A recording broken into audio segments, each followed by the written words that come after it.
Je suis ravi de vous accueillir à la 10e journée des activités physiques adaptées. Je me présente Yvan Acquéré, étudiant en master de RAPA.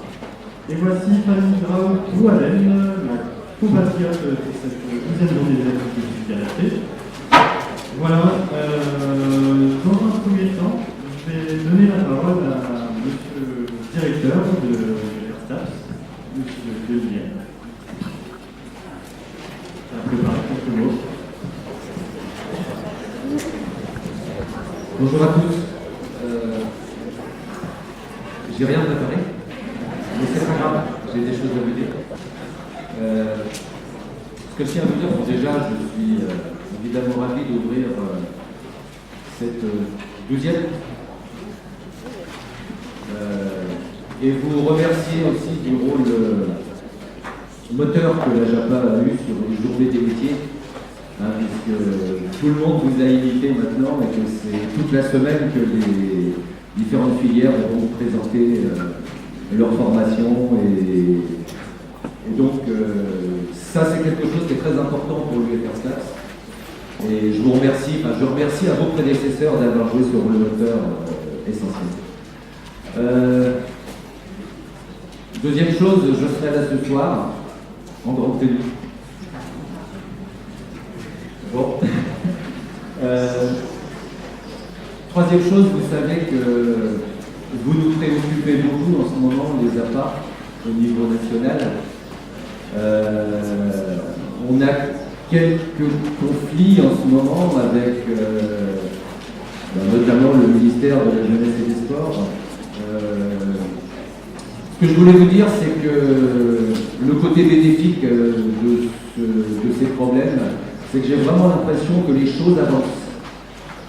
J'ai l'impression que la communauté des APA a réussi à se mobiliser et fait avancer des procédures qui me paraissent tout à fait constructives. Et j'ose vraiment espérer qu'à l'occasion des travaux qui sont faits à l'heure actuelle au niveau national, le statut des diplômés STAPS dans cette filière, dans le système français, va s'éclaircir et que les licenciés et les titulaires de master en APA pourront petit à petit avoir une place plus assurée, mieux identifiée.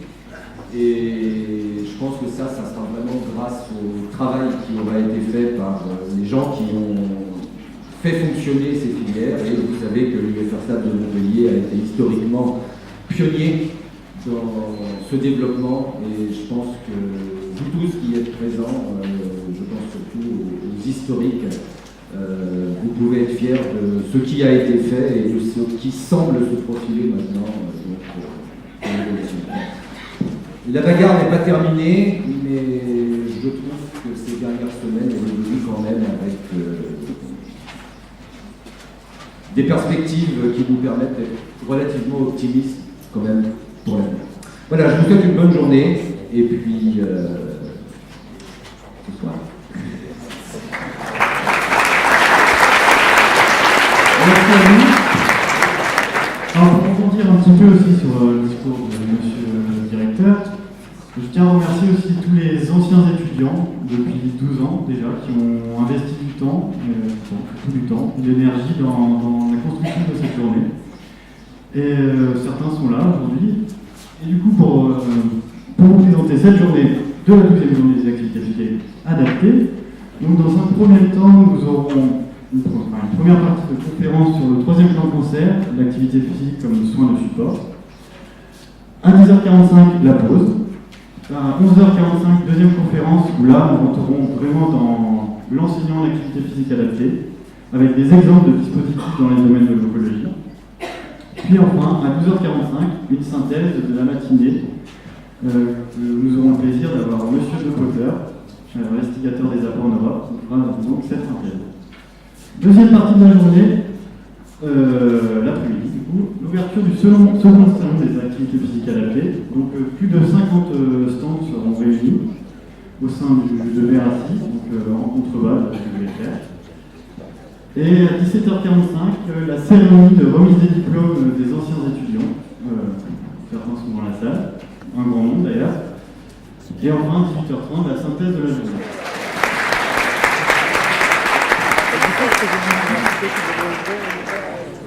Deux choses. Petit 1, si le président arrive, bien entendu, ça tout de suite, ce qu'il faut. Petit 2, j'ai la lourde charge aujourd'hui. Deux choses l'une. Petit 1, de remplacer Agnès Buzyn au pied levé. Donc la partie plan cancer sera peut-être un peu brève, mais j'ai découvert ça il y a une petite heure. Donc c'était un peu compliqué de faire une présentation de 3 quarts d'heure.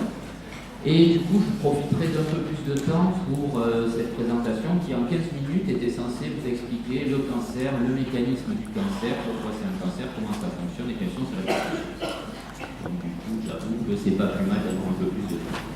Donc effectivement, je m'appelle William Jacot, je suis un monsieur, effectivement, ça se trouve bien, et je travaille sur l'ICN Val d'Orel, juste à côté en oncologie médicale. Nous allons donc regarder d'une part le cancer en tant que tel. Est-ce que déjà le cancer ça peut exister? Le cancer c'est à peu près aussi précis que l'activité physique ou le sport. Et vous allez faire du sport.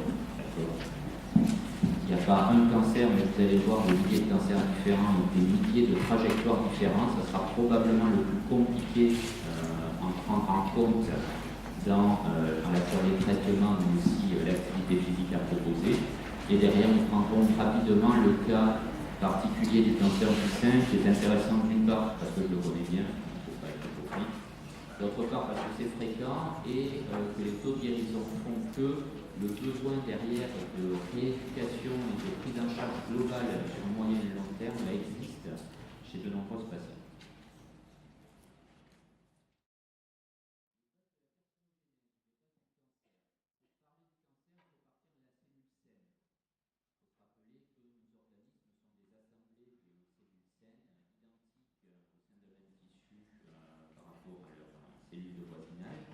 Et répondant aux règles de l'homéostasie cellulaire, c'est-à-dire qu'au-delà de globalement l'adolescence, on produit autant de cellules qu'il y a de cellules qui meurent dans l'organisme et l'ensemble est un stock fini dont l'accroissement répond à un besoin. Vous avez une plaie, vous allez accroître localement la quantité de fibroblastes pour aller reconstruire un tissu, vous avez une infection pour augmenter la quantité de globules blancs, etc. Tout ceci répond donc aux règles de l'homéostasie. Le nombre de cellules qui naissent égale le nombre de cellules qui meurent, ce qui permet d'éviter le développement anarchique de tel ou tel tissu. Premier point. Deuxième point, la quantité de cellules que cela représente. Il faut se rappeler quand même que globalement 1 gramme de cellules, c'est pas grand chose, c'est au plus 1 cm3. 1 gramme de cellules représente déjà 1 milliard de cellules. Et quand on va en médecine essayer de détecter quelque chose, la limite de détection clinique, à part si c'est le bout du nez et sur la peau, ça va être bon an mal an 1 cm3. Donc déjà, les maladies que l'on identifie sont des maladies qui ont une charge tumorale de plusieurs millions, voire souvent plusieurs milliards de cellules, sachant que l'organisme représente environ 60 000 milliards de cellules, et que donc chacune de ces cellules potentiellement peut se cancériser. Pourquoi chacune de ces cellules peut se cancériser? Parce que, effectivement, le cancer naît d'une seule cellule qui perd cet équilibre, ce contrôle, cette balance de l'homéostasie entre ce qui est nécessaire et ce qu'elle va faire. Une cellule qui, faisant sauter les différents verrous de régulation, se met à proliférer de manière anarchique en ne respectant plus ses voisins de manière illimitée et en envahissant les structures de voisinage. Tout cela n'arrive que très rarement en une seule fois. C'est rarement une mutation dans la cellule qui produit un phénotype cancéreux. Ça arrive dans quelques pourcentages de tumeurs. Généralement, c'est un statut multi-étape où plusieurs anomalies vont se cumuler au sein d'une même cellule pour arriver à lui faire sauter tous les verrous de l'homéostasie et produire la première cellule cancéreuse. Vous voyez par exemple dans cette illustration un stock cellulaire où l'une des cellules à un moment acquiert une anomalie potentiellement cancérigène qui va être transmise à toutes ces cellules filles. Une seule de ces anomalies n'étant pas responsable d'un phénotype cancéreux, rien ne se passe cliniquement. Au bout de plusieurs plusieurs divisions cellulaires, par effet de hasard, une seconde mutation arrive dans une de ces cellules qui possède déjà une première mutation, puis une troisième, une quatrième, jusqu'à arriver à la masse critique et créer la première cellule cancéreuse. C'est pour ça qu'on appelle le cancer une maladie monoclonale. Au départ, même si à la fin on se trouve avec potentiellement plusieurs kilos de cancer, donc plusieurs milliards de cellules, vous partez d'une cellule qui perd les verrous de la régulation et qui se met à proliférer de manière illimitée. Proliférer de manière illimitée, c'est ce qu'on appelle l'immortalité. Une cellule cancéreuse que vous mettez en culture, 50 ans ou 100 ans plus tard, elle peut toujours proliférer. Ce qui n'est malheureusement pas le cas, comme vous pouvez le savoir, de nos cellules normales, qui petit à petit arrivent à ce qu'on appelle la sénescence et se divisent de moins en moins bien, voire finissent par ne pas se diviser, ce qui est une des raisons du vieillissement de l'organisme. Là, la cellule cancéreuse a un potentiel illimité, on ne peut pas compter sur son vieillissement naturel pour qu'à un moment cette pathologie s'arrête. Elle est autonome par rapport aux stimulations aux alentours, sinon ça peut être facile. Si la cellule était cancéreuse, mais que dès qu'elle avait des voisins, elle arrêtait de se multiplier, ça ne serait pas une maladie très grave. Et elle va aller infiltrer les tissus de contact et migrer jusqu'au niveau des structures sanguines et lymphatiques, ce qui explique le risque de métastase à la fois ganglionnaire sur le système lymphatique et à distance, os, poumon, foie, peau, à peu près tous les organes, en passant par la voie sanguine. Généralement, dans 80 à 90% des cas, c'est cette évolution métastatique qui explique le décès des patients. Donc, première chose, le cancer est une maladie monoclonale, la perte totale d'une cellule des mécanismes de régulation. Et c'est probablement notre plus grande difficulté en médecine, c'est que même si vous avez 3, 4, 5, 6 ou 7 anomalies qui vont se cumuler dans une cellule pour la rendre cancéreuse, ça reste du point de vue génome et du point de vue mécanisme de fonctionnement une cellule normale de notre organisme à 99%. Les cibles dans la cellule cancéreuse sont les mêmes que dans la cellule normale, elles sont un peu plus sensibles dans la majorité des cas, mais on ne peut pas dire contre, par exemple, les bactéries, où les bactéries ont un mode de fonctionnement totalement différent des cellules normales. On va avoir facilement une famille de traitements comme les antibiotiques qui vont attaquer des cibles dans la bactérie qui sont totalement absentes dans la cellule normale. Une bêta-lactamine, la pénicilline par exemple, elle attaque la membrane bactérienne qui est une structure que le corps ne possède pas. Donc à part les phénomènes d'allergie, globalement la pénicilline n'en risque pas grand-chose, parce qu'il n'y a aucune cible réelle chez nous. Là, nous allons devoir attaquer des cibles qui quasiment toujours sont aussi présentes dans les cellules normales, ce qui explique les risques au niveau des effets secondaires et des séquelles. Petit 1. Petit 2, est-ce qu'on peut généraliser notre prise en charge au cancer? Souvent on attend, ma mère est morte du cancer. Oula, le cancer. Si c'était aussi simple, ça serait bien gentil. Le cancer, c'est des milliers de cancers différents, chaque cancer étant unique par l'individu qui le porte, son âge, ses comorbidités, sa capacité à résister, à encaisser la maladie et les traitements, mais aussi la cellule qui va lui donner naissance. Et chaque tissu va être porteur de différentes populations cellulaires, et chacune de ces populations cellulaires a un risque de devenir cancéreuse, sachant que la biologie de chacun de ces cancers-là est différente. On se retrouve donc dans une mosaïque de cancers qui chacun ont des modes de prise en charge différents, tant en chimiothérapie, radiothérapie, thérapie ciblée ou chirurgie, qui font qu'on ne peut pas tirer une ligne simple sur le cancer, son traitement, ses répercussions. Donc j'avoue que j'étais ravi quand je me suis rendu compte que j'avais un quart d'heure pour traiter ça. J'ai essayé de garder une grande ligne.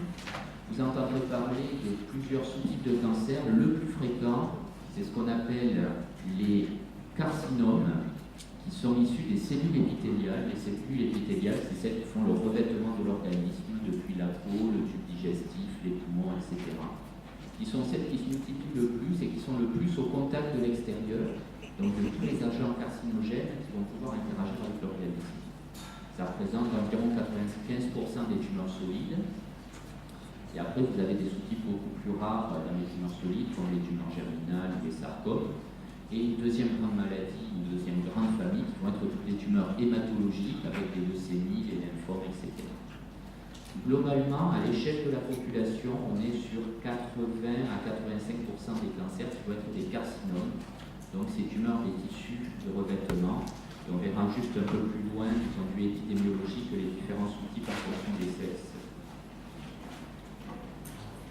En parallèle, les cancers vont être aussi très variables en fonction de l'organe touché. Un carcinome du poumon va avoir des répercussions différentes du point de vue respiratoire d'un carcinome du foie, par exemple, mais aussi des sensibilités différentes. On ne va pas choisir la même chimiothérapie dans les deux cas, on ne va pas faire le même type de chirurgie ou de radiothérapie. Et au sein même d'un organe, vous pouvez très bien dans le poumon avoir, par exemple, on décrit globalement 5 types différents de cancers au sein même du poumon. Vous voyez, petit à petit, on est en train de dissocier le cancer en une multitude de cancers. Et on verra juste après dans l'exemple du cancer du sein que même dans une fenêtre très précise, les cibles et donc les traitements peuvent varier au sein même d'un groupe très homogène. Ensuite, les cancers sont variables par leur cause, et la seule cause qu'on ne peut pas éviter, c'est l'âge. Chaque fois qu'on vieillit, chaque jour qui passe, les cellules se divisent dans notre organisme, comme il nous disait, pour remplacer les cellules qui sont mortes de vieillesse. Et à chacune de ces divisions cellulaires, l'ensemble de l'ADN est copié. Et copier un ADN qui représente bon an mal an à peu près autant de caractères que l'Encyclopædia Britannica Universalis à la main, c'est ça, c'est ce que fait chaque cellule. Chaque cellule va essayer de copier ça avec des moyens qui soient archaïques, entre guillemets archaïques, pour faire deux cellules filles qui ressemblent à la cellule mère. Et à chaque fois, vous rentrez un petit risque d'introduire une erreur quelque part sur ces millions de caractères qui va être transmise aux cellules filles. Si l'erreur tombe dans un endroit tout bête, bon, voilà, il n'y a pas de souci. Si l'erreur tombe sur un gène crucial, vous avez fait une première mutation qui, si elle n'est pas reconnue par le mécanisme de reconnaissance des anomalies de l'ADN, va se transmettre aux cellules filles. Le premier événement dont vous parliez sur ces successions d'événements oncogéniques. L'âge, on ne peut rien y faire. Bon. Par contre, le reste, on a quand même des moyens assez clairs d'agir dessus, notamment pour les toxiques et les agents infectieux. Les toxiques, bon, vous imaginez bien qu'on parle de l'alcool et du tabac. Les agents infectieux, on les verra juste après avec quelques grandes causes de santé publique comme l'HPV ou comme les virus de l'hépatite. Enfin, on verra très rapidement, il y a des causes génétiques qui peuvent être transmises de mère à fille, qui peuvent expliquer certains cancers. Tout ceci induit type de cancer, localisation, stade, origine, comorbidité et âge, un pronostic différent en fonction des patients. Et ce pronostic, il fera quelque part le lit des traitements qu'on va proposer aux patients.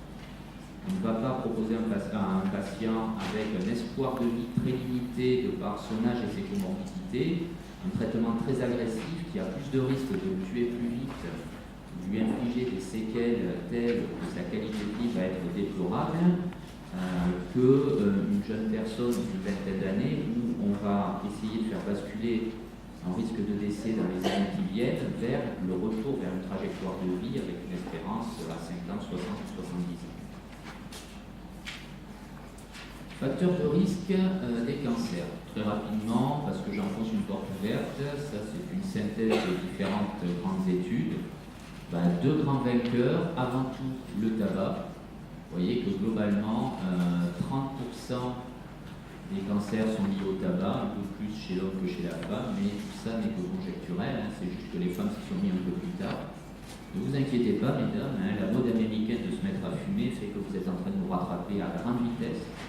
Avec un petit défaut, c'est qu'en plus vous métabolisez moins bien les produits carcinogènes que les hommes, notamment pour la fumée des cigarettes blondes, ce qui fait que, par exemple, aux États-Unis, alors que depuis très longtemps le cancer du sein était beaucoup plus pourvoyeur de mortalité que le cancer du poumon, ça fait maintenant une quinzaine d'années qu'il y a plus de morts, on parle que chez les femmes, par cancer du sein, par cancer du poumon que par cancer du sein. Et cette épidémie est en train de se propager à Europe. Donc là, très clairement, un effort dans la prévention et qui se retrouve d'ailleurs dans l'État français. L'alcool, globalement, paraît beaucoup plus modeste, puisque vous voyez que c'est entre 3 et 9%. Il faut voir quand même que sur certains cancers, notamment l'ORL et l'œsophage, ils synergisent l'effet du tabac et que donc il est un peu sous-estimé. Deuxième grande cause, les infections. Alors certes, les infections touchent beaucoup plus les pays en voie de développement que les pays dits industrialisés, mais vous voyez quand même que si on regarde dans les pays les plus développés, on estime qu'il y a encore à peu près 400 000 nouveaux cas par an liés à des infections, que ce soit des infections HIV, HPV pour le cancer du col de l'utérus ou pour les cancers ORL, hépatite sur les cirrhoses et les hépatocarcinomes du foie, etc. Et globalement, on estime qu'environ 8 à 10% de l'ensemble des cancers qui ont touché la population des pays industrialisés sont liés à des infections. Et si on compte le HIV, c'est assez simple quand même de s'en prévenir. Si on compte l'hépatite, les vaccins existent. Si on compte l'HPV aussi. Donc là aussi, des cancers qui sont prévenables, sachant que l'oncologue médical, quand il a un peu fait du métier, qu'il a vu mourir quelques centaines de personnes, se dit qu'il vaut mieux toujours prévenir que guérir. Enfin, facteur génétique, malheureusement, on ne peut pas grand-chose. C'est le fait que votre papa ou votre maman vous ait transmis un gène malade, qui ne soit pas un gène dans la cellule qui s'est cancérisée, mais un gène dans une cellule germinale, donc que vous retrouvez dans l'ensemble de l'organisme, et qui va induire des taux beaucoup plus élevés de développement de cancer. C'est moins de 5% de l'ensemble des cancers, mais l'identifier dans une famille permet d'avoir une surveillance, voire des traitements préventifs pour les éviter. Les deux cas les plus célèbres étant l'affaire Angelina Jolie de l'été dernier, avec les mutations BRCA1 et BRCA2, qui, quand une femme est porteuse d'une mutation BRCA1 ou BRCA2, se retrouve avec environ 80% de risque de faire un cancer du sein et environ 40 à 50% de risque de faire un cancer des ovaires, ce qui peut amener soit une surveillance très rapprochée, soit, selon les pays, les habitudes et les souhaits de chacun, à des chirurgies préventives d'ablation mammaire avec reconstruction et d'ovariectomie aux alentours de 35 à 40 ans pour éviter justement ces risques de cancérisation. L'autre cas encore plus flagrant, c'est le cas de la polypose colique familiale, l'adénomatose colique familiale, où là vous voyez une coloscopie à votre droite d'un patient qui a une vingtaine d'années, et chacun de ces petits points blancs c'est un polype. Donc autant vous dire qu'à 20 ans, cette personne a quelques milliers de polypes dans le côlon, et que c'est qu'une question de temps, en quelques années, pour que certains se cancérisent. Bon là, quand il y en a quelques milliers, c'est pas en endoscopie que vous allez les enlever. Même si vous les enlevez, l'année d'après, c'est la muqueuse tout autour qui en a produit. Tant et si bien que ces personnes-là, si on ne fait rien, 100% vont aller développer des cancers coliques entre 25 et 40 ans. Donc la solution, vous allez rire, mais la solution c'est d'enlever le côlon, quelque part. C'est des patients à qui, quand on leur a diagnostiqué à la fois l'existence de ce gène et le fait que l'anomalie s'exprime, donc qu'à la sortie de l'adolescence, il y a des polypes un peu partout, d'aller faire une colectomie totale avec reconstruction d'un réservoir, ça accélère le transit, mais en même temps, ça vous fait passer de 100% de risque de cancer du côlon à moins de 5%. L'autre option, c'est d'attendre qu'il y ait un cancer, effectivement, et de se retrouver avec la même opération, plus le risque que le cancer ait déjà donné des métastases. C'est quand même moyen. Donc voilà un petit peu pour les facteurs de risque et l'hétérogénéité du cancer. Qu'en est-il en France? Si on regarde en France, ça c'est les dernières données publiées par l'INDS et reprises par l'INCa. Chez l'homme, globalement, le grand vainqueur, c'est le cancer de la prostate. Je suis déjà en perdant. Cancer de la prostate en premier, mais vous voyez, il ne tue pas beaucoup. Pourquoi? Parce que c'est un cancer soit qu'on guérit fréquemment, soit qui arrive chez des personnes âgées pour qui l'hormonothérapie va permettre de le contrôler suffisamment longtemps pour qu'il meure d'autre chose. Guérir de quelque chose, c'est mourir d'autre chose. Par contre, le cancer du poumon fait quasiment autant de morts que ce qu'il y a de cancer du poumon, puisque vous voyez environ 28 000 nouveaux cas de cancer du poumon pour 22 000 décès. Chez Chez la femme, le grand vainqueur en fréquence est le cancer du sein. Vous voyez que c'est aussi le premier encore actuellement en France en termes de mortalité, mais avec environ 50 000 nouveaux cas pour un peu plus de 10 000 décès, ce qui fait pour le cancer le plus fréquent féminin une guérison, une curabilité de plus de 75% des cas, avec, on verra, des besoins de prise en charge spécifiques. Tout ceci est hétérogène dans le territoire, avec un gradient nord-sud, plus ou moins un gradient ouest-est pour les cancers induits par le tabac et l'alcool, la Normandie ayant le sombre privilège d'être un numéro 1 pour le cancer ORL et l'œsophage, et avec une évolution dans le temps qui va plutôt vers la diminution de la plupart des cancers, sauf chez la femme, le cancer bronchique, où vous voyez ici que lentement mais sûrement il a très augmenté. Ça, on va passer. Dernier point qui m'avait été demandé dans le quart d'heure, répercussion du traitement du cancer et de ses traitements. Je vais vous prendre l'exemple du cancer du sein. Je vais accélérer un peu. Cancer du sein, donc très fréquent, parce qu'on estime qu'une femme sur 9 fera au moins un cancer du sein dans sa vie. Le dépistage permet un diagnostic de plus en plus précoce. Ça, on ne le répétera jamais assez. Plus le cancer est petit, plus on guérit, moins il y a de séquelles. Et pour mémoire, une mammographie va vous donner un diagnostic en dessous du centimètre, le plus souvent, alors que l'examen clinique, l'auto-évaluation des seins AES, va vous donner une détectabilité entre 1 et 2 cm en moyenne, et que la découverte fortuite est bien au-delà. Et que quand on atteint globalement le diagnostic clinique, on peut éventuellement avoir des choses qui ne sont pas très impressionnantes comme une rétraction cutanée, mais qu'on voit encore malheureusement par manque d'éducation et de vigilance ou par déni. Certaines patientes dénient totalement ce qui leur arrive. Des formes beaucoup plus historiques avec des seins inflammatoires ou des seins nécrosés, qui malheureusement ne sont pas à l'adage des manuels de médecine de l'Afrique noire. J'en vois encore plusieurs tous les ans qui attendent d'avoir, non, en fait, elles n'attendent pas. Et globalement, que ce soit le mari ou la famille, qui finissent par dire, dis donc, ça c'est cool, là c'est pas normal, ça sent mauvais, pour la traîner au médecin. Il ne faut jamais oublier le déni comme méthode de défense, qui parfois conduit à des attitudes franchement délétères. La prise en charge du cancer du sein, je disais, même au sein d'un cancer très homogène comme le cancer du sein, vous avez différents sous-types selon l'expression ou pas des récepteurs aux hormones, d'un certain HER2 qui est une protéine de surface, qui font que pour un cancer donné, vous allez avoir possibilité, s'il y a les récepteurs, de faire de l'hormonothérapie. On va voir que ça a des répercussions. S'il y a une surexpression d'HER2, des thérapies ciblées, et chez tout le monde la chimiothérapie. Donc, rien que pour les traitements médicaux, vous avez 5 ou 6 sous-types différents qui vont devoir faire adapter le traitement, sachant que, quelque part, le but, c'est d'avoir un rapport pronostic d'un côté et bénéfice de nos traitements qui nous permettent de choisir au mieux le traitement à lui proposer qui soit à la fois efficace et pas trop toxique. L'extension de la maladie, j'y reviendrai pas, mais par contre, ne pas oublier qu'on est dans une population à forte durabilité et que du coup, voilà, après le cancer, après les séquelles du cancer et du traitement, il va falloir essayer de la remettre dans un chemin le plus normal possible.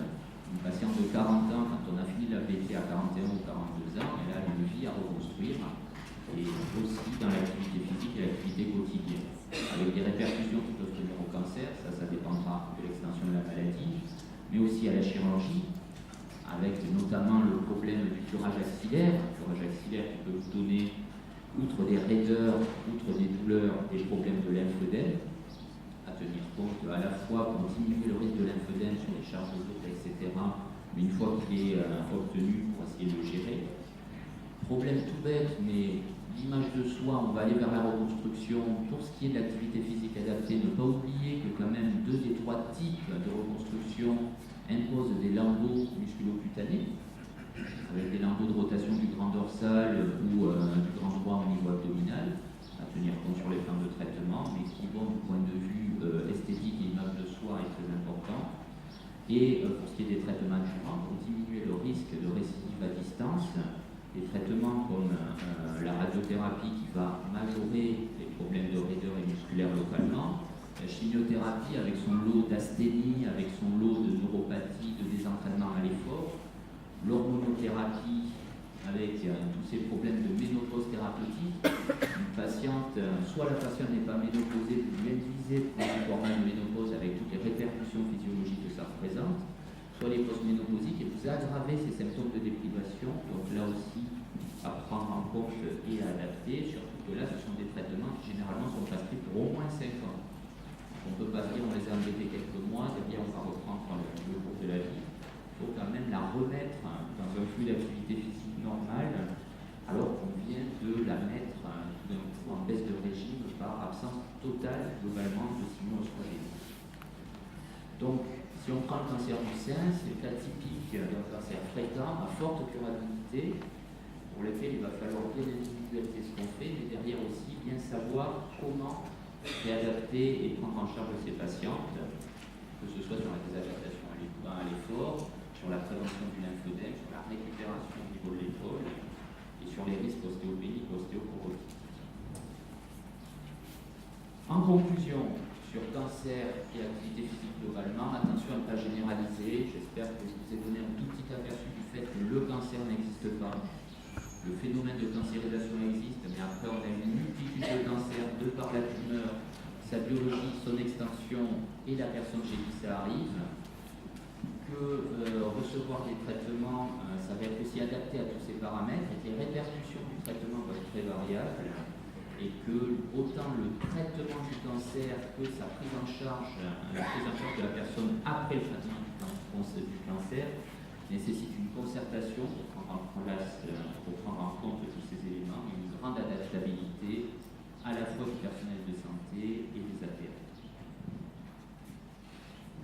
Merci de votre attention. Merci beaucoup. En retour de l'absence de Madame Agnès Buzyn, je vais laisser la parole une nouvelle fois à Monsieur Jacot, qui va nous présenter succinctement le 3e plan cancer. Très succinctement.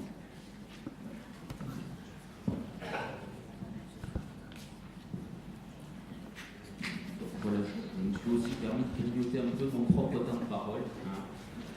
Donc l'intitulé de la présentation devait être La vie pendant et après le cancer, recommandation du 3e plan cancer 2014-2019. On va aller assez vite, mais quand même juste pour mettre en avant quelque chose d'important.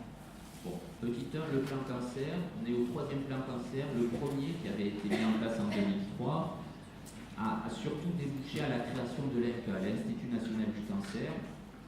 Bon, c'est pas une invention française, globalement aux États-Unis, de l'NCI, le National Cancer Institute, existe depuis un demi-siècle.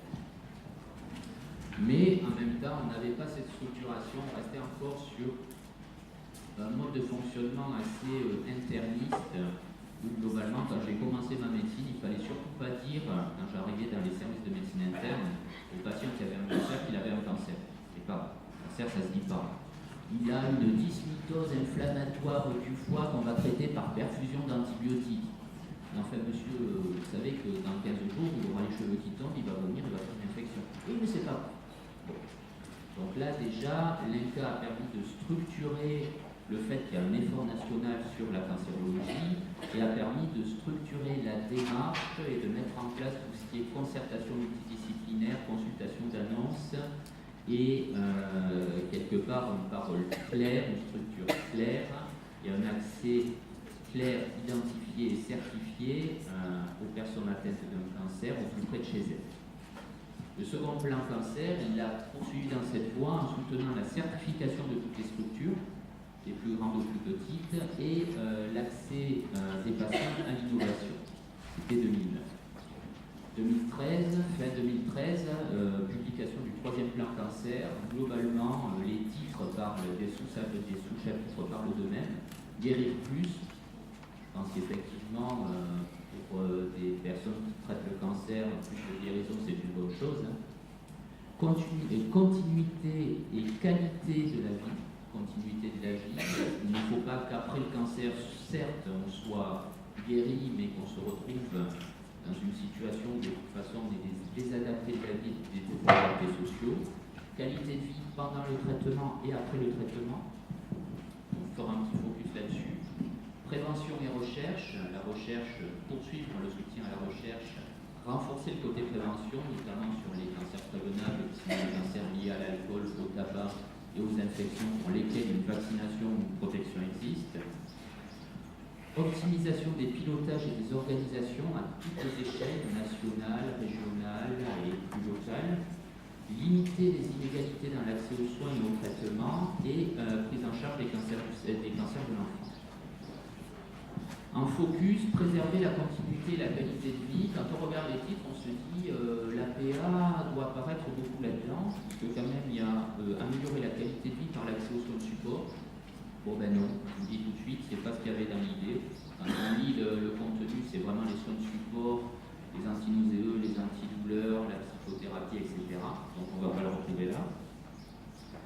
Systématiser la prévention et la prise en charge des séquelles. Là aussi, je me suis dit, ben, quand même, la rééducation de l'épaule, tout ça, ben non, c'est pas là-dedans non plus, hein, c'est plutôt là sur du. On en est encore au stade de mieux comprendre le pourquoi et le comment il y a des séquelles, plus que vraiment à mettre en place des organisations pour mieux les prévenir. Ça sera peut-être pour le 4e plan cancer. Par contre, sur l'objectif 11, clairement, on se retrouve avec réduire le risque de cancer par l'alimentation et l'activité physique. Yes. Donc là, on est bien. Et si on regarde justement ce sous-chapitre, promouvoir chez les patients atteints de cancer l'activité physique et les comportements nutritionnels adaptés. Et là, on se rend compte quand même que c'est très récent, mais ça n'existait pas sur les plans cancer précédents. Ça apparaît quand même très clairement, il y a une volonté de l'INCa de soutenir le côté activité physique pendant et après le traitement comme amélioration de la qualité de vie, diminution de la fatigue et des autres effets secondaires liés par le traitement et éventuellement amélioration de la survie. Il y a plusieurs études publiées, il y a des études en cours, il y a notamment 2 études à l'ICM sur cancer du sein, chimiothérapie et activité physique adaptée. Et donc une volonté forte de l'INCa de porter la promotion de l'activité physique encadrée et ajustée chez les patients pris en charge pour un cancer. Enfin, tout ceci, promouvoir une activité physique ne peut aller qu'avec une bonne identification des offres locales, régionales, etc. et l'accessibilité de celles-ci et une sensibilisation des personnels de santé. Ça a été publié à l'automne 2013, ça doit s'étaler pendant encore 4 ans, donc j'ai bon espoir que cette période-là soit une période favorable à une meilleure structuration de l'interface entre activité physique et réseau au sens large de cancérologie, du moins c'est affiché tel quel, et j'espère que ça portera ses fruits. En conclusion, vous voyez, j'ai essayé de rattraper le temps. Ce plan cancer numéro 3, c'est une belle opportunité du côté activité physique. Maintenant, c'est comme toutes les opportunités, hein, ça devient ce qu'on en fait et l'énergie qu'on met dedans pour essayer de le développer. Au niveau national, ça se fera vu que c'est écrit. Maintenant, c'est à vous de voir avec quelle énergie vous voulez vous jeter là-dedans pour le développement locaux régionaux. Je vous remercie.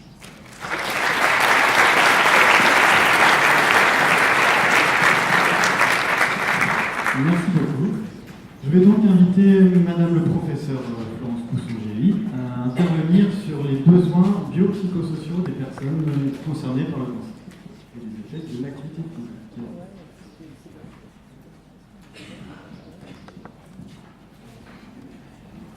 Bien, merci à tous, merci aux organisateurs de m'avoir invité et de vous donner, me donner l'occasion de vous parler des facteurs psychosociaux et en quoi ça peut être lié avec l'activité physique.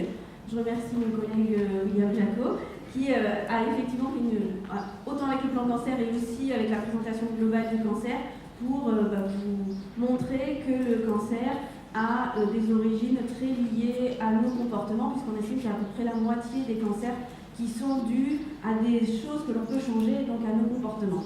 Donc je suis, comme vous l'avez dit, professeur de psychologie à l'université Montpellier 3. J'appartiens au laboratoire Epsilon et je dirige également le service de prévention de l'ICM qui s'appelle Epidor. Et on travaille beaucoup effectivement pour essayer d'agir sur les comportements qui pourraient favoriser l'apparition de cancer et également sur sur les effets secondaires, la qualité de vie, une fois que les patients sont atteints d'un cancer. Alors, première diapositive sur une étude qui date de 2004, l'enquête Dress-INSERM qui a été faite, vous voyez, il y a une dizaine d'années, ils sont en train de lancer la deuxième vague, où ils ont interrogé plus de 2400 adultes 2 ans après leur cancer. Et ils ont évalué la qualité de vie. Et ce qu'on peut voir sur cette diapositive, c'est que globalement, si on compare aux 3/4 des personnes qui ont le même âge et le même sexe, on voit que globalement, ils ont une moins bonne qualité de vie, que ce soit une qualité de vie physique ou une qualité de vie mentale. On est 2 ans après un cancer, les personnes sont en rémission, c'est-à-dire qu'il n'y a pas eu de récidive ou d'évolution négative ou péjorative de la maladie. Et on voit bien que malgré cela, les traitements sont terminés, on a toujours une altération de la qualité de vie pour la plupart des gens. Et vous voyez qu'il y a des petites différences selon le type de cancer, puisque les cancers des voies aérodigestives supérieures et du poumon sont effectivement les personnes qui ont la plus mauvaise qualité de vie. C'est aussi le cancer qui va évoluer de façon la plus rapide, donc forcément, ça a un impact. Ce qu'on peut voir également, c'est que les psychologues travaillent beaucoup sur la question de l'évolution de la qualité de vie, puisque l'enquête Dress-INSERM, c'était finalement une photographie, 2 ans après, quelle est la qualité de vie des personnes. On peut constater qu'en fait, évidemment, tout le monde ne va pas évoluer de la même façon. J'ai pris comme exemple une étude qui a été publiée en 2004 dans Health Psychology et qui s'intéresse à la façon dont la qualité de vie va évoluer dans le temps. Donc vous voyez que dans cette étude, ils ont évalué la qualité de vie chez 287 femmes qui ont eu un cancer du sein. Ils les ont suivies pendant 4 ans et ils ont évalué la qualité de vie et aussi des variables psychologiques, à savoir le soutien social, c'est-à-dire comment les personnes sont entourées par leurs proches, leur famille, et surtout comment elles perçoivent donc, le soutien de leurs proches, le réseau social, simplement le nombre de personnes qui les entourent, l'estime de soi, puisque vous allez voir que ça peut être une variable importante, et l'image du corps, puisque là aussi on a vu que l'image du corps était une variable particulièrement importante dans le cancer du sein. Alors vous avez ici donc, ces trajectoires de qualité de vie. Qu'est-ce qu'on peut remarquer? On peut remarquer que, évidemment, on fait des groupes de patterns, de profils de patients, et on voit bien qu'en fait, tout le monde n'évolue pas de la même façon, et même si on dit globalement les gens n'ont pas une très bonne qualité de vie, on s'aperçoit que ce n'est pas vrai pour tout le monde, puisque vous avez en haut le groupe 4 qui correspond à 43% des patients qui ont plutôt une bonne qualité de vie, puisque l'échelle, c'est plus le score est élevé, et plus les patients ont une bonne qualité de vie. Donc on a un groupe qui est relativement important finalement, de près de la moitié des patients qui ont une bonne qualité de vie. Et on voit qu'on a donc 3 autres groupes, des groupes de patientes qui au départ vont avoir une qualité de vie plutôt altérée et qui ont finalement les ressources nécessaires pour avoir une bonne qualité de vie. Je ne sais pas si ça marche avec le pointeur, non ça ne marche pas. Donc qui ont plutôt une augmentation de la qualité de vie. Un groupe, c'est le groupe 2, donc qui va avoir une amélioration de sa qualité de vie. Et puis on voit qu'à partir de T5, on a plutôt une diminution de la qualité de vie. Et des personnes qui donc sont le dernier groupe, qui représente 12% de la population, qui au départ n'avait pas une très bonne qualité de vie, et on voit que ça chute très rapidement, donc pendant les traitements et après les traitements, et vous voyez qu'ensuite ça se maintient. Donc la question qu'on se pose, c'est de savoir comment on va identifier ces personnes-là, puisqu'on voit bien que tout le monde n'a pas le même profil d'évolution, et est-ce que finalement on va proposer une prise en charge, alors qui peut être de l'activité physique, uniquement à ces personnes qui ont une mauvaise qualité de vie mentale. Si on regarde dans cette étude, ils ont montré qu'il y avait en fait certaines variables psychologiques. Ah, merci pour le commentaire, super. Alors, j'ai vu sur le rouge, c'est ça? Alors voilà. Donc, on a une première variable que l'on appelle en psychologie le benefit findings. Ce sont les personnes qui vont voir plutôt les aspects positifs de leur maladie, c'est-à-dire que finalement, le fait d'être confronté à une maladie très grave comme le cancer, et on a vu qu'évidemment il y avait plein de conséquences plutôt négatives, ça va être finalement l'occasion de faire le point sur leur vie et de relever ce qui est important pour eux. Et effectivement, ces personnes qui ont une bonne qualité de vie, ils vont plutôt essayer de voir les aspects positifs de cette maladie et faire un petit peu le tri entre ce qui est important dans la vie et ce qui l'est moins. L'autre variable qui prédit là par contre une mauvaise qualité de vie, ce sont les personnes qui ont un réseau social et un soutien social plutôt faible, c'est-à-dire les personnes qui ne vont pas s'appuyer ou qui ne peuvent pas s'appuyer sur leur entourage pour faire face à la maladie. Donc on voit qu'effectivement cette qualité de vie, elle n'est pas linéaire et ça dépend des groupes de sujets et qu'il y a certaines variables qui peuvent la plaisir. Pour la qualité physique, on a un petit peu les mêmes trajectoires, en sachant qu'on a des sujets, donc près de la moitié, qui vont plutôt avoir une bonne qualité de vie. D'autres, on a beaucoup moins d'évolution, hein, c'est plutôt, vous voyez, des trajectoires assez linéaires, donc selon le gradient, et puis toujours un groupe, alors là pour le coup qui est plutôt faible, puisqu'il n'y a que 2% de la population, qui a une qualité de vie physique très altérée après les traitements. Une autre étude, qui est l'étude de Hanselmans, qui a été publiée très récemment dans Psychology en 2010, qui là s'est intéressé uniquement à la détresse psychologique, c'est-à-dire anxiété, dépression, et on retrouve à peu près les mêmes patterns que pour la qualité de vie physique, pour la qualité de vie mentale, à savoir donc, des sujets qui vont avoir pas de détresse, c'est 62 patientes, et des sujets qui vont avoir une détresse chronique, on est à 26 patients, et il y a toujours cette courbe qui s'inverse, avec donc des patients qui au départ avaient plutôt une détresse qui est limite du cas, hein, puisque le cutoff est à 4, et qui vont avoir les ressources suffisantes pour avoir cette détresse qui diminue, et un autre groupe qui là par contre au départ n'avait pas forcément une symptomatologie anxieuse dépressive qui va augmenter. Bon, je vais passer assez vite sur les prédicteurs, si ce n'est pour vous montrer que si on regarde qu'est-ce qui prédit ces courbes, il y a finalement très peu de données médicales, puisque sur cette diapositive, vous voyez que le fait d'avoir eu une mastectomie ici, un traitement adjuvant, ça n'a pas d'effet sur la prédiction des trajectoires, le niveau éducatif non plus, et le stade de cancer n'a pas non plus d'effet sur les trajectoires de qualité de vie.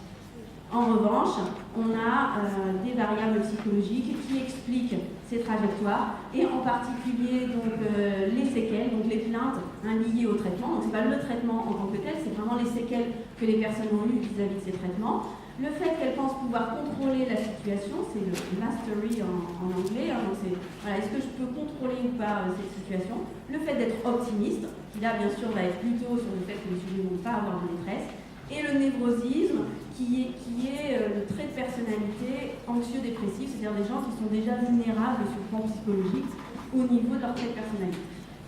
Alors, on va en arriver dans le vif du sujet, à savoir, donc, est-ce que l'activité physique peut donc être utile pour prendre en charge ces effets secondaires, c'est-à-dire que ce soit lié aux séquelles des traitements, ou est-ce que ça peut avoir un effet sur les facteurs psychologiques, à savoir la qualité de vie, la fatigue, qui est aussi un élément important, la détresse émotionnelle.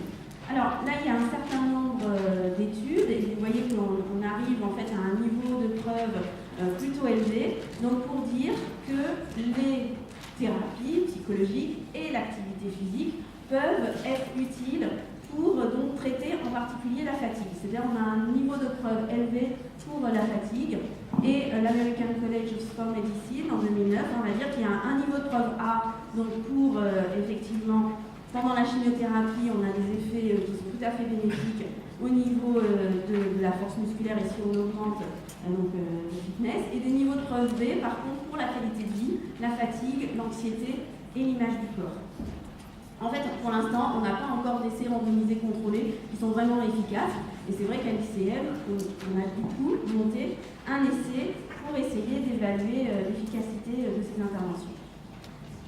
Alors, il y a une méta-analyse qui a été publiée récemment, qui a été effectuée par Marion Carayol, qui est une doctorante du laboratoire Epsilon, et qui a repris ces études, donc qui a vraiment fait un travail de prendre tous les essais qui ont été faits pour essayer de voir si l'activité physique peut avoir des effets positifs au niveau de la qualité de vie, de la fatigue, de l'anxiété et de la dépression. Vous avez vu qu'on a un niveau de preuve B. Si vous regardez ces études, vous voyez, donc c'est aucune étude française, hein, on n'est que sur des études soit américaines, brésiliennes, canadiennes, australiennes. Vous avez des effectifs qui ne sont pas non plus très élevés, puisqu'ici vous avez donc le groupe contrôle et le groupe intervention. Donc vous voyez qu'on est parfois sur des tout petits effectifs. Prenez l'étude brésilienne, il n'y a que 10 patients dans chaque groupe. Et vous avez donc le critère qui a été évalué, donc à savoir soit l'anxiété, la dépression, soit la fatigue, soit la qualité de vie. Et ici, donc les différentes échelles, les questionnaires d'auto-évaluation qui ont été utilisés pour évaluer ces critères. Alors, que donne cette méta-analyse? Globalement, on voit qu'on a un effet au niveau de la fatigue, puisque puisque globalement, même si c'est un effet très important, mais on a un effet au niveau de diminution de la fatigue pendant les traitements adjuvants. On a également un effet au niveau de la qualité de vie, c'est-à-dire globalement ça améliore la qualité de vie.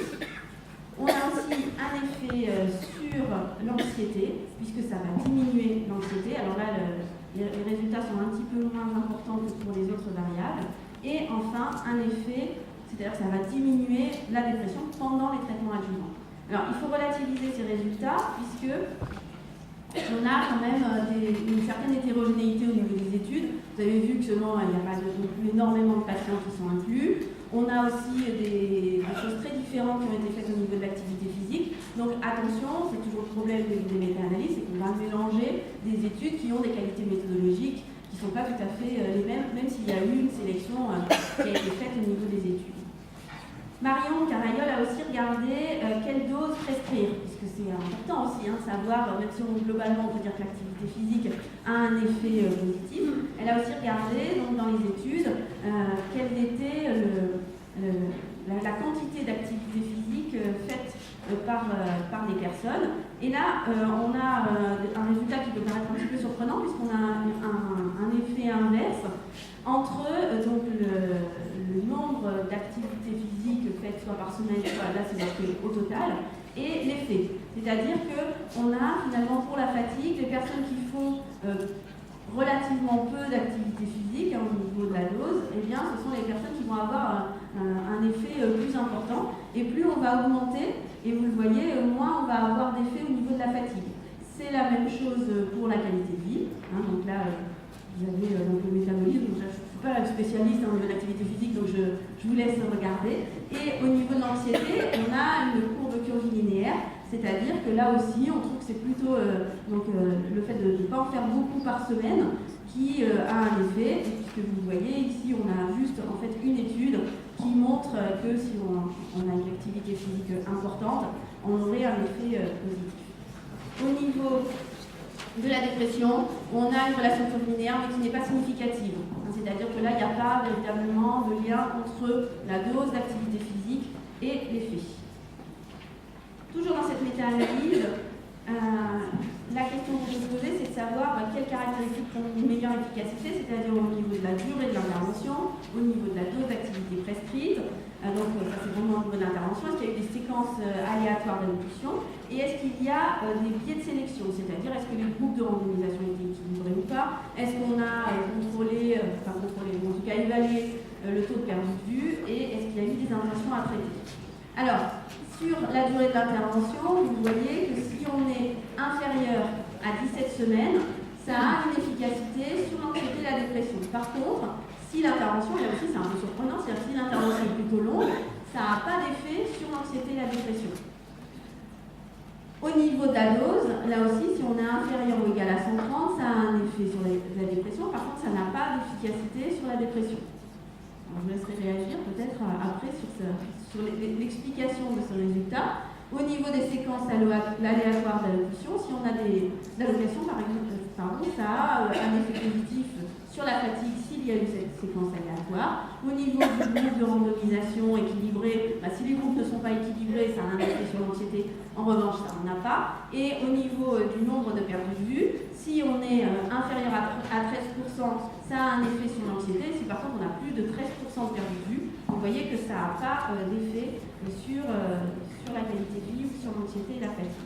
Et au niveau de l'intention à traiter, si on a eu de l'intention à traiter, du coup ça n'a pas non plus d'effet, ce qui semble tout à fait logique. Autre point que je voulais vous communiquer, c'est de savoir, donc là on a vu, globalement ça semble avoir un effet, mais il faut quand même nuancer le propos sur l'efficacité de l'activité physique sur les variables psychologiques. Maintenant j'ai pris le problème aussi dans l'autre sens, c'est-à-dire est-ce que les variables psychologiques, elles vont prédire la pratique de l'activité physique chez des patientes qui ont un cancer du sein, parce que c'est beaucoup d'études qui ont été faites sur le cancer du sein. Donc voilà, ça c'est un papier qui a été publié en 2010 sur le fait que est-ce que les variables psychologiques et est-ce que les variables liées au traitement peuvent expliquer l'activité physique chez des femmes donc entre 3 et 6 mois après leur traitement pour un cancer du sein. Alors, dans cette étude, ils ont regardé les résultats en fonction des femmes qui ne travaillent pas, donc 316 femmes qui ne travaillent pas, et 146 femmes qui ont repris leur emploi. Et on voit, donc là ici ce sont donc des régressions qui ont été faites pour essayer de voir les variables médicales. Est-ce que ça prédit donc, le score total d'activité physique pratiquée donc, et au niveau donc, de l'activité physique de loisir. Ce qu'on voit, c'est que les caractéristiques médicales ont un poids quand même relativement important, puisqu'on est à 10% de la variance au niveau du total et 6% pour les activités de loisirs. Et pour les femmes qui travaillent, on a évidemment beaucoup plus d'effets des variables médicales, c'est-à-dire que, évidemment, si on travaille et qu'en plus on a une chimiothérapie, évidemment, ça va avoir un effet sur le fait qu'on puisse se pratiquer ou non de l'activité physique. Au niveau du fonctionnement psychologique, c'est-à-dire de la dépression, de l'estime de soi, alors ce que je n'ai pas dit sur les variables médicales, c'est que c'est surtout donc, le symptôme les syndromes du bras qu'a montré William Jaco, où effectivement, si on a ce syndrome-là, évidemment, on va faire moins d'activité physique, que ce soit donc, dans le groupe des femmes qui travaillent, et évidemment aussi pour le groupe des femmes qui travaillent.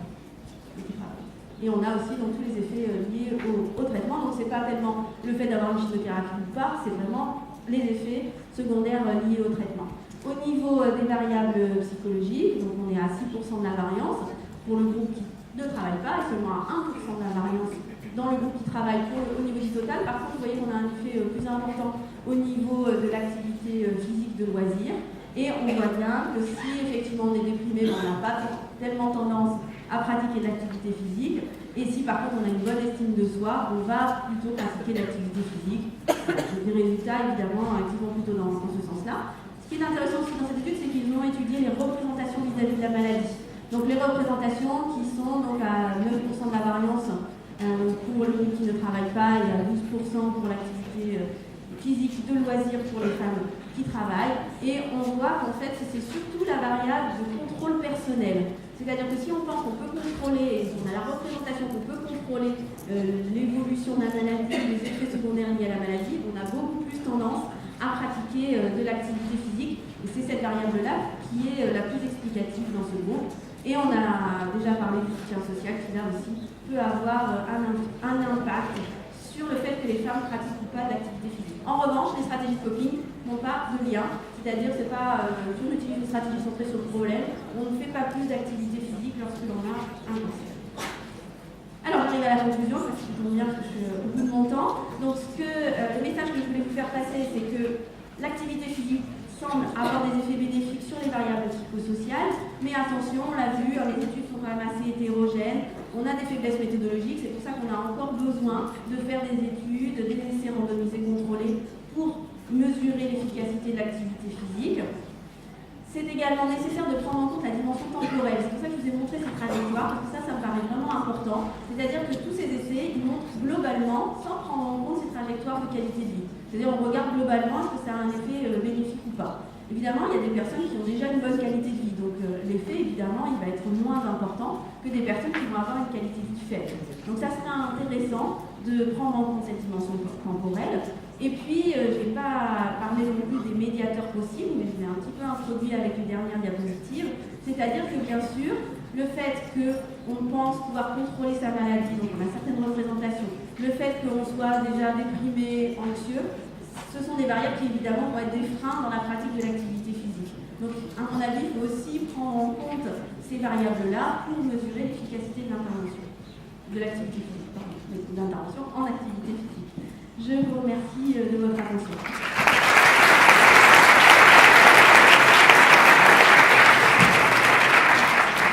Merci beaucoup. Alors, avant de poursuivre sur la table ronde, je vais inviter Monsieur le Docteur Lestume, spécialiste de la gérontologie et de l'oncologie, à venir prendre place.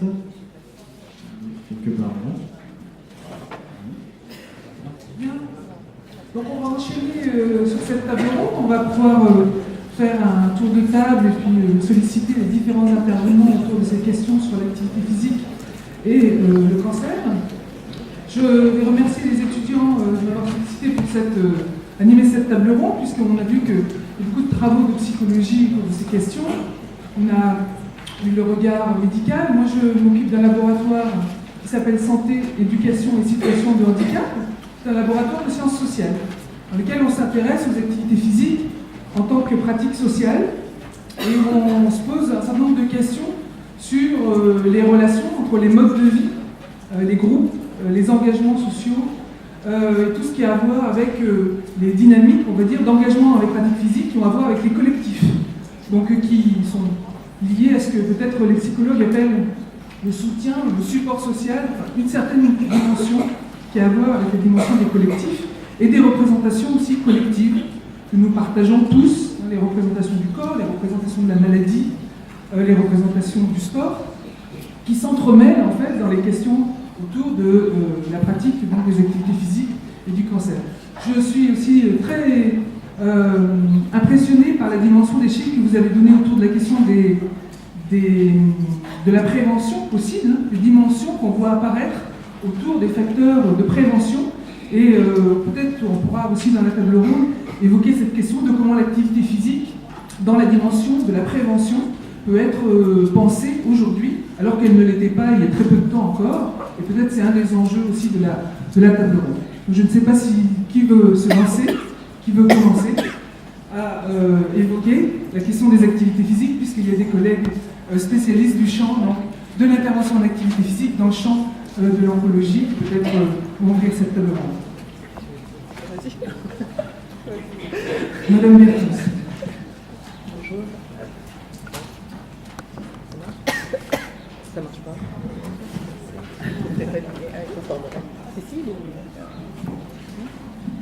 Bonjour. Un grand merci à vous, organisateurs, de m'avoir invité. Je vous avoue, je suis un peu interpellée. Démarrer la table ronde, je ne sais pas du tout ce que vous voulez que je dise dans la table ronde. Alors, faire un petit point, peut-être, j'ai entendu chacun présenter où on en était localement. Je ne sais pas si c'est intéressant. Malheureusement, le petit point sur le local, déjà, mon ex-étudiante de thèse, aujourd'hui doctorante, serait plus à même de vous le présenter, puisque c'est son aujourd'hui docteur, pardon. C'est son travail de doctorat.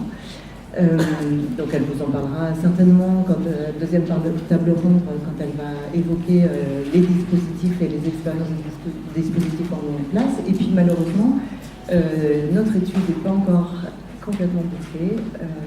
Il nous reste encore quelques patientes qui n'ont pas fini le suivi post-programme d'activité physique, donc le suivi à 1 an. Donc du coup, par exemple, les résultats au point de vue psychologique, on les a mis encore. Et voilà. Alors, ce qu'on peut dire déjà sur les résultats qu'on a en main, c'est qu'il y a une bonne faisabilité de mise en œuvre du programme d'activité physique, une bonne adhésion. Il faut dire que ce sont des femmes, c'est plus facile à mettre en activité physique, les femmes qui ont un aussi. Donc voilà, une bonne adhésion au programme, une bonne faisabilité, un coût intéressant, et surtout quand on regarde ce que ça apporte. Voilà, donc il y a une étude médico-économique qui a été conduite aussi en parallèle. Et puis qu'il y a des bons bénéfices sur les données qu'on a actuellement, c'est-à-dire les données qui nous ont permis de suivre l'entraînement. Donc on a trouvé des bons bénéfices dans l'amélioration du profil d'activité physique des personnes incluses dans le programme, des bons bénéfices sur, initialement pour la petite histoire, c'était mis en œuvre pour le maintien du poids corporel, éviter de prendre du poids pendant les traitements.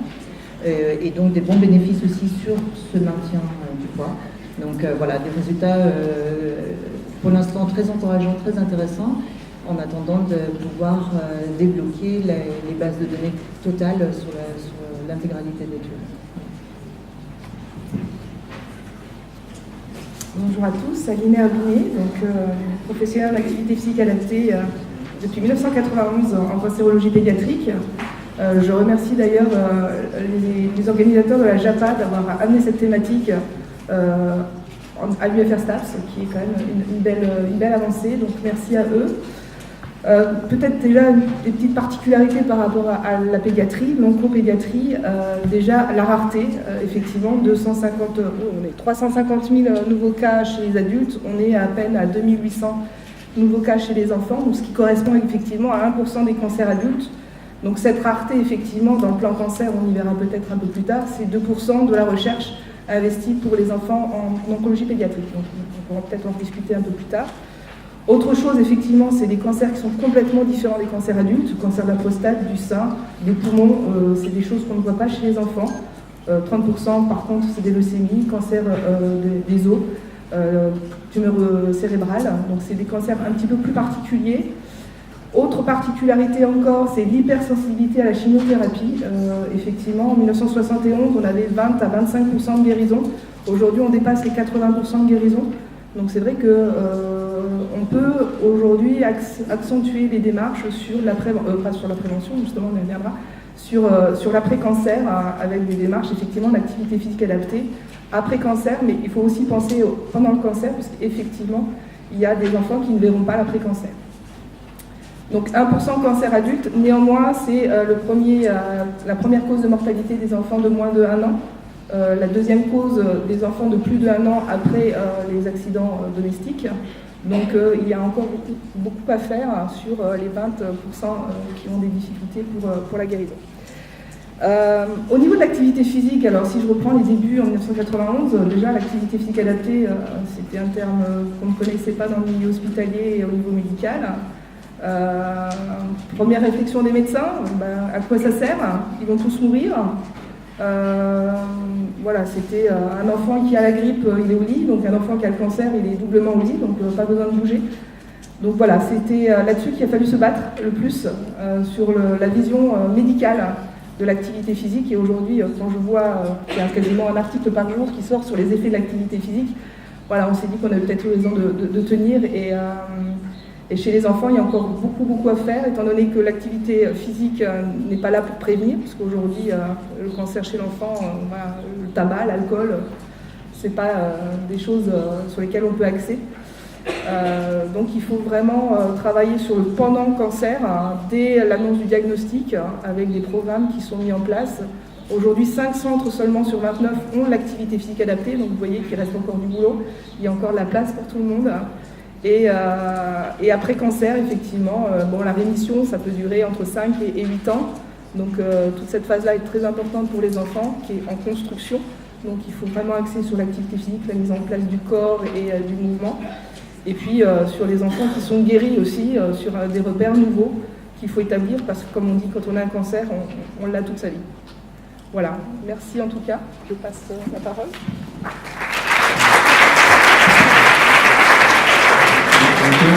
Je suis donc Robert Lessuc, médecin. Je travaille auprès des cancérologues dans la clinique Clémenville et je suis le médecin référent en soins palliatifs. Mais sur ce, peut-être juste vais revenir sur une situation aussi qui est toujours délicate pour des personnes, pour des femmes donc, qui ont été opérées ou traitées pour un cancer.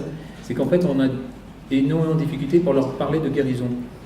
Et c'est aussi, il me semble quand même, sincèrement, c'est vrai que on parle peut-être de rémission, guérison, c'est toujours un mot difficile à dire ou à signifier auprès des personnes. Donc c'est pour ça que ce petit bémol après, au niveau des activités physiques et sur la part psychologique, je pense que c'est un tout petit peu difficile pour ces personnes aussi de réapprendre dans les mois ou les 2 ans qui suivent, parce que c'est vrai qu'elles sont psychologiquement pas encore parfois dans une situation de vraie guérison, et c'est toujours une problématique.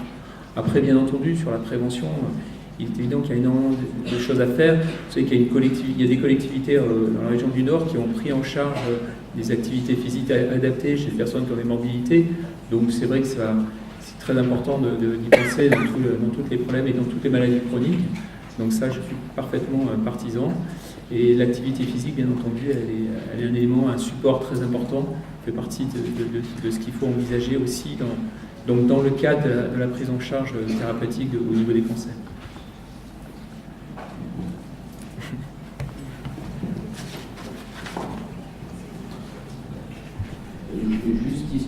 Juste pour contredire les 2 dernières prises de parole, je pense que le cancer, ça se guérit. Le cancer, on ne l'a pas toute sa vie, encore plus chez des enfants.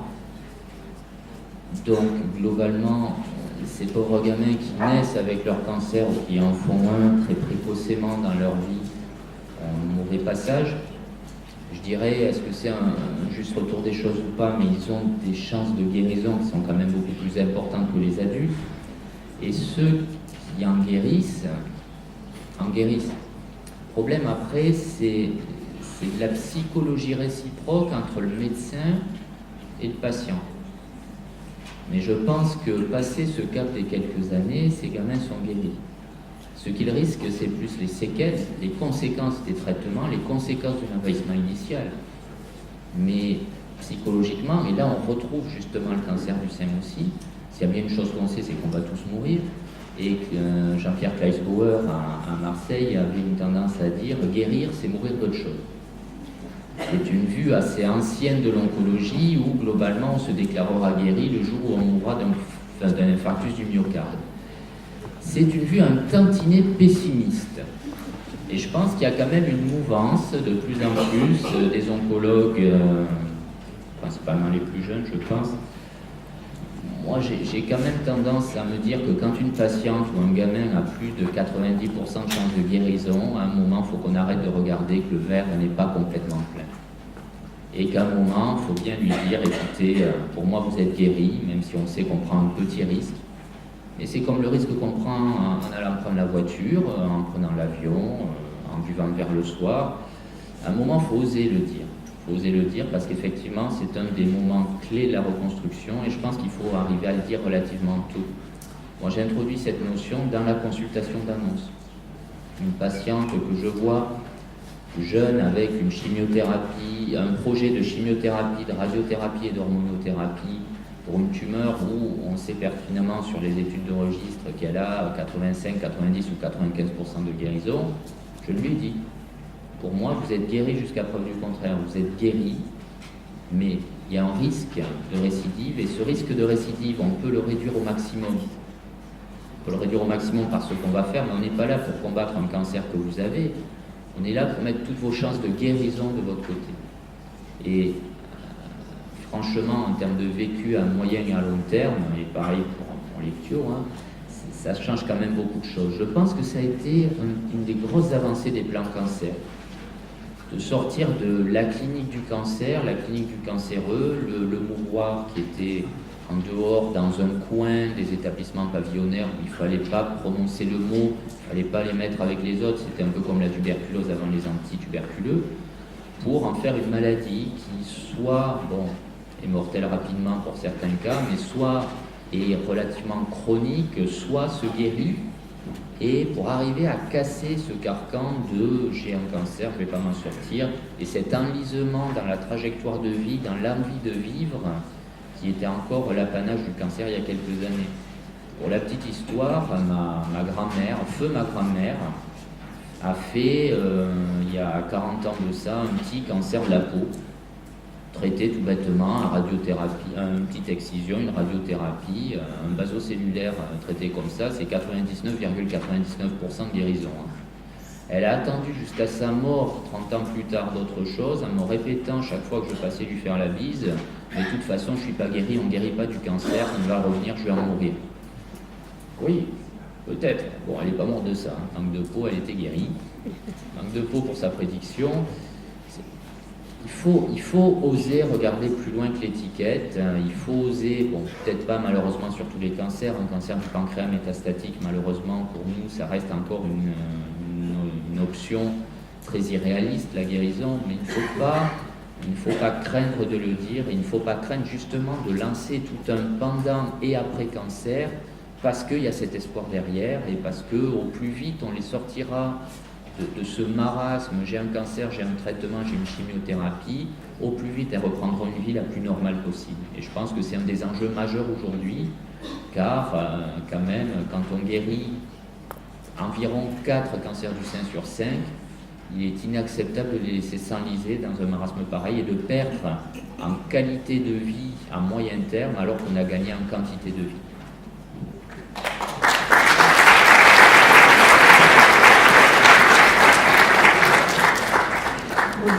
réagir à William Jacot.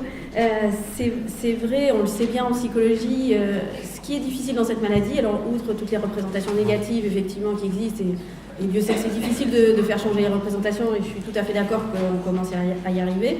Ce qui est compliqué pour les patients, c'est qu'en fait, ils se sentaient complètement en bonne santé. C'est une maladie asymptomatique, le cancer, c'est-à-dire que effectivement, au détour d'une mammographie, d'un auto-examen des seins pour le cancer du sein, on s'aperçoit qu'il y a peut-être quelque chose qui ne va pas. Et donc, il y a cette idée que le diagnostic va tomber vraiment et littéralement sur la tête de la personne, et que les traitements vont finalement, au départ, un traitement, on le prend et c'est pour aller mieux. Et en général, les traitements pour le cancer, on ne va pas mieux. C'est-à-dire qu'il y a des effets secondaires importants, la chimiothérapie, on perd ses cheveux, etc. Donc, il y a aussi l'idée que le traitement pour ce cancer, pour cette maladie, c'est pas je vais mieux. En général, quand j'ai la grippe, si je prends un antibiotique, je vais un petit peu mieux quelques jours après.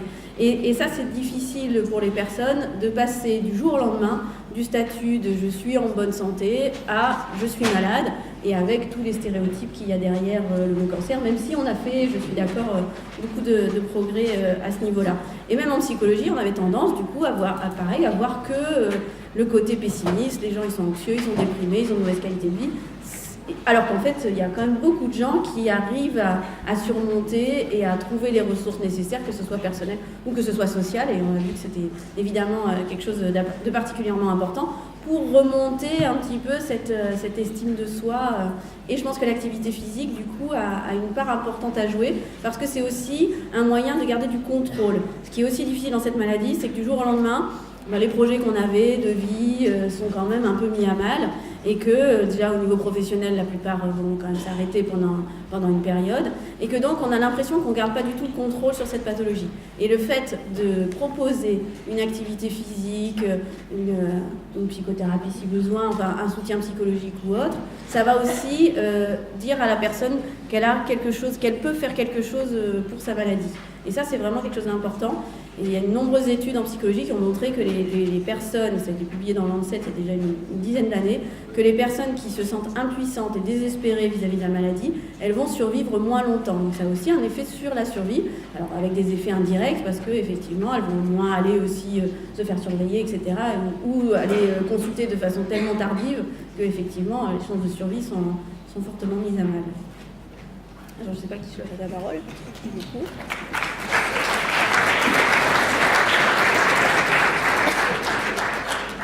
Je vais vous laisser la parole. Pas très long. Deux petites secondes seulement pour revenir sur cette histoire de guérison. Donc je suis Alain Andreux, je suis responsable du pôle psychologie de l'association Étincelle, qui prend en charge des femmes atteintes de cancer. Donc pour revenir sur la maladie cancéreuse avec toutes les variantes que celle a et qu'elle possède, il faut savoir que donc cette maladie cancéreuse draine derrière elle un tas d'images comme ça négatives, d'images personnelles, de croyances, de fausses croyances personnelles et sociales. Tout à l'heure, vous parliez effectivement d'une époque où on ne parlait pas et où on annonçait surtout pas le cancer. J'ai connu cette période-là. J'ai connu ensuite la période où la grande question que l'on se posait, c'était est-ce qu'il faut dire la vérité aux patients? Maintenant, cette question-là, on ne se la pose pas, sauf dans de très rares cas actuellement. Pour revenir à l'histoire de la guérison, moi je mettrais en parallèle les deux guérisons. La guérison physique, et donc là, le docteur Jacot, je vous laisse tout le commentaire à faire là-dessus, et de la guérison psychologique.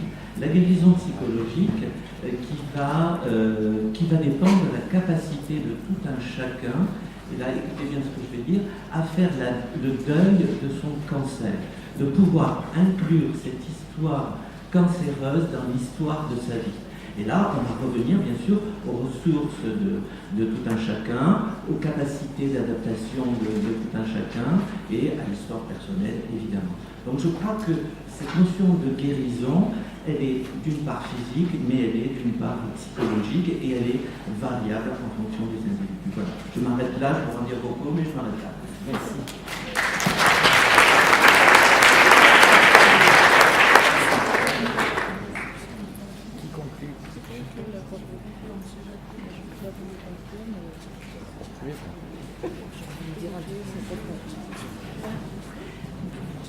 peux dire un truc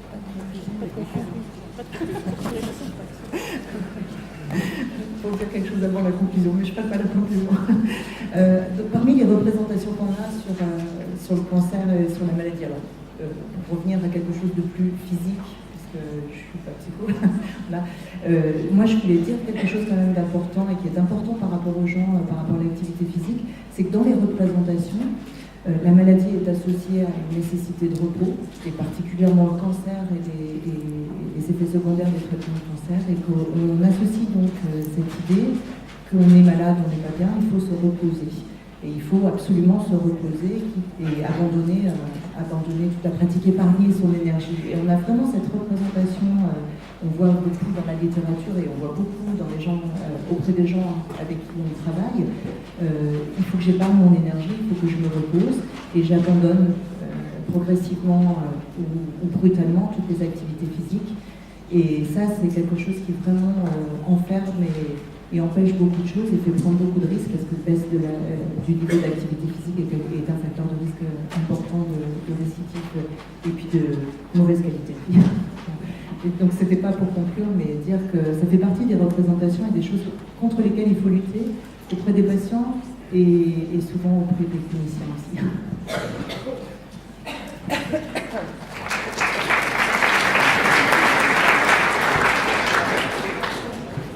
Donc, pour la peine, comme c'était la patate chaude, je vais conclure. Je conclurai comme petit 1 en disant qu'effectivement les choses bougent, le plan cancer est une opportunité vis-à-vis de l'activité physique et d'une prise en charge plus globale des patients avant, pendant et après le cancer, et qu'on a vu que tout n'est pas tranché. Petit 1, on souffre de problèmes méthodologiques, une méta-analyse. C'est un peu comme l'auberge espagnole, globalement, hein. On trouve à l'intérieur ce qu'on y a mis, et on voit qu'actuellement la majorité des études pêchent par manque de moyens, par manque de puissance. Peut-être que cette nouvelle vague d'études cliniques qui ont vu le jour depuis maintenant 2-3 ans vont permettre d'apporter un niveau de preuve plus efficace, mieux structuré, avec des objectifs, des évaluations plus homogènes. Donc j'espère qu'on arrivera à prouver par A plus B l'intérêt de la démarche, même si on en est convaincu. Et la deuxième chose qui est très intéressante, qui est un juste milieu entre les deux interventions, qui est globalement une citation qui est tirée des fondations du bouddhisme, qui était une conversation qu'a entendue Siddhartha sur le bord du fleuve, venant d'une petite barque, où un maître musicien expliquait à son élève si tu tends trop la corde, elle casse, si tu la tends pas assez, elle ne vibre pas. Et probablement que le juste milieu, qui est la base du bouddhisme, se retrouve ici aussi. On voit que trop en faire en activité physique, quelque part, même si le niveau de preuve est assez faible, est contre-productif, et ne rien faire du tout n'est pas bon non plus. Donc à nous de trouver le juste milieu pour que la corde vibre, qu'on arrive à les sortir de cet enlisement, tout en ne les épuisant pas, parce que quand même, je le reconnais, hein, mes traitements, c'est quand même pas des produits dopants, même si on met de l'EPO de temps en temps, c'est pas tellement pour qu'ils fassent le tourmalet. Donc charge à nous, avec ces nouvelles études et une prise en charge plus adaptée, de trouver le juste milieu qui leur permettra d'aller mieux, malgré et après nos traitements. Je vous remercie.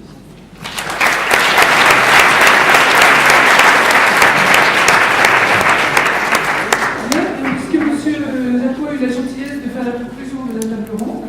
Je vais redonner la parole à Madame Pierret, après notre président. Donc, d'une part, je vous remercie à tous d'avoir participé à cette table ronde, malgré qu'elle fut brève. Et nous avons le plaisir et l'honneur d'avoir Monsieur le Président Philippe Auger, qui va nous faire un petit mot avant la pause.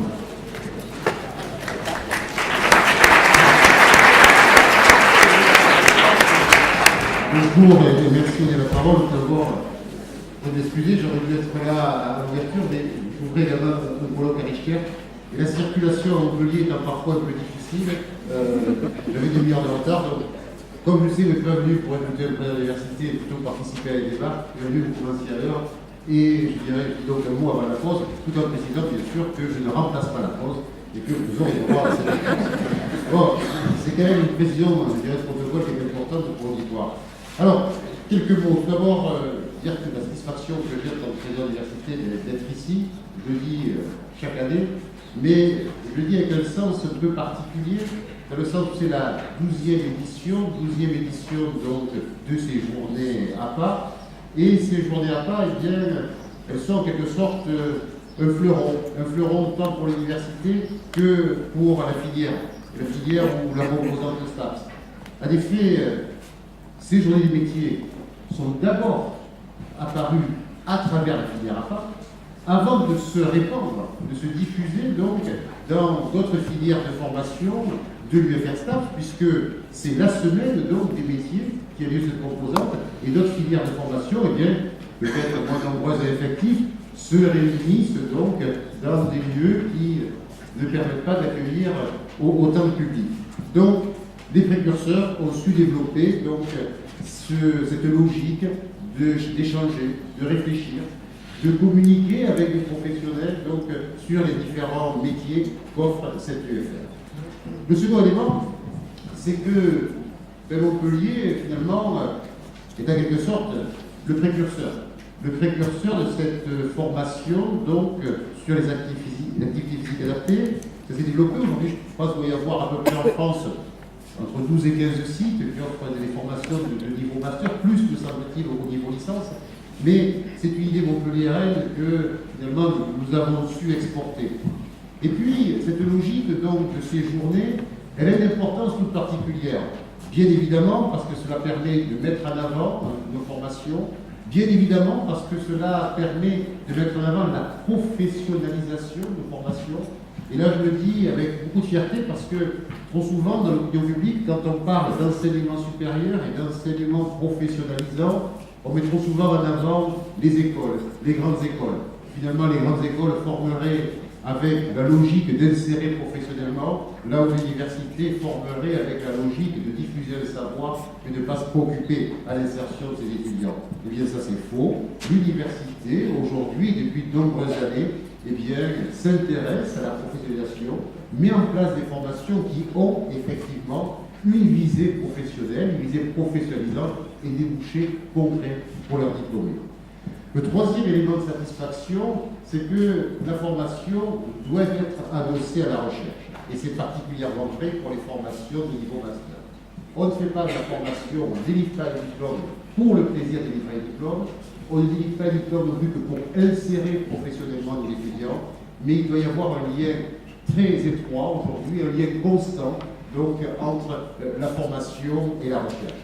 Et donc, dans ces journées qui permettent donc de présenter les filières, eh bien, il est important qu'il y ait également la thématique de recherche qui soit présente, parce que cela montre le lien et cela montre finalement la réalité des missions d'enseignement supérieur de nos universités, qui est certes l'enseignement, qui est également la recherche, et puis qui est enfin aussi tout ce qui concerne la valorisation, l'innovation et le transfert. Enfin, le dernier élément de satisfaction, mais je vous rassure, il y aura d'autres éléments de satisfaction, puisque ce soir, je fais un discours de clôture pour les décrits, donc j'en garde quelques-uns pour ce soir. Un autre élément de satisfaction, c'est que, évidemment, à travers ces journées, les thématiques de ces journées, vous avez su évoluer. Je vais dire, je vous appelle, mais vous avez su évoluer dans la thématique. Initialement, c'était la question du handicap. La question du handicap qui a mobilisé au cours de plusieurs éditions. Et maintenant, donc, vous évoluez sur la question de l'accompagnement, donc, la réhabilitation, donc, en termes de conditions de vie, de personnes, donc, qui souffrent de maladies chroniques. Ça, c'est une évolution qui montre également que vous êtes en lien avec les préoccupations de la société, mais vous êtes en lien également avec les préoccupations du site montpellier. Pourquoi je dis cela? C'est parce que tous les sites universitaires, doivent avoir aujourd'hui des labels, des éléments donc d'identification, des éléments qui permettent de les singulariser par rapport donc aux sites qui sont situés autour d'eux. On le sait, Marseille se singularise avec l'infectiologie, l'obtention d'un projet, ça existe donc, de l'étude universitaire donc, sur l'infectiologie. Toulouse a pris le label cancer. Même si, est-ce que Toulouse a vraiment pris le label cancer et est-ce que Toulouse nous a raflé finalement cette appellation que nous pouvons aussi revendiquer, puisque sur Montpellier, la question de la thématique de la recherche, des soins aussi, la thématique de la recherche en cancérologie est présente. Nous avons aussi eu un beau succès avec le CIRI, mais Montpellier a choisi également un label. Et ce label, c'est être site de référence en France, mais aussi au niveau communautaire, sur la question des maladies chroniques. Et il y a un projet aujourd'hui qui est en train d'émerger, en partenariat avec le CHU, en partenariat avec la région, et bien sûr les structures universitaires, de création d'une fondation partenariale qui s'appellera MACHIA, autour donc de l'accompagnement des personnes atteintes de maladies chroniques, de l'accompagnement et donc de la recherche qui va avec. Et donc, le fait que vos journées évoluent cette thématique des maladies chroniques, cette thématique des maladies chroniques qui vient logiquement aussi avec des populations qui vieillissent, le changement de l'espérance de vie, avec donc ce qui était jadis des maladies aiguës qui, avec le temps, deviennent des maladies chroniques, vivre avec telle ou telle pathologie. L'expérience montre que c'est tout à fait possible. Alors, je ne rentrerai pas le débat sur les soignés, ce qu'on n'est pas sur les guéris, non. Je ne suis pas praticien de santé, donc je ne vais absolument pas rentrer dans ces débats-là. Mais ça montre que cette filière à part, suit les préoccupations donc, nationales, les préoccupations sociétales et les préoccupations aussi. Voilà, je ne serai pas plus long. Merci donc à tous les intervenants. Merci à l'UFR-STAPS d'organiser cette manifestation. Merci également à tous ceux qui viennent à Montpellier, certaines années après année, tous ceux qui à Montpellier portent cette filière, portent le département, les filières de formation. Je revois avec plaisir certaines collègues de l'université, puisque Jean Villard était vice-président de l'université avant que j'arrive, et puis également des collègues qui s'investissent dans différentes structures, notamment dans la cité de Tavernet-Sec. Et puis merci aussi aux étudiants, parce que une fois que vous faites ce filière de diplômés, vous êtes ensuite les ambassadeurs de la qualité de nos formations, de la qualité de la recherche de transport. Voilà, je ne suis pas plus long parce que j'entends des petits bruits qui me font penser que l'heure de la pause a largement sonné. Donc très bonne journée à vous. Merci de votre accueil.